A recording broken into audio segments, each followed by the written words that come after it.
আসসালামু আলাইকুম। আমি আজকে শাপলা ভাজি করব। শাপলা কেটে নিয়ে এসেছি। শাপলাটা আমি ভাপ দিতে দিয়ে দিচ্ছি, ভিতরে আমি ভাজি করব।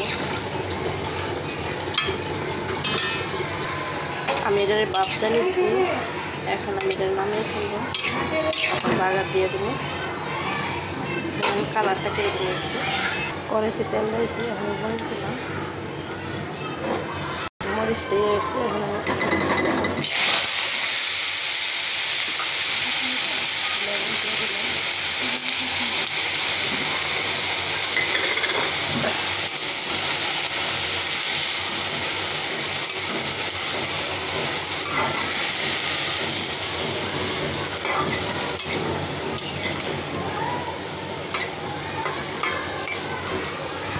আমার ভাজি হয়ে গেছে, আমি এখন নামিয়ে ফেললাম।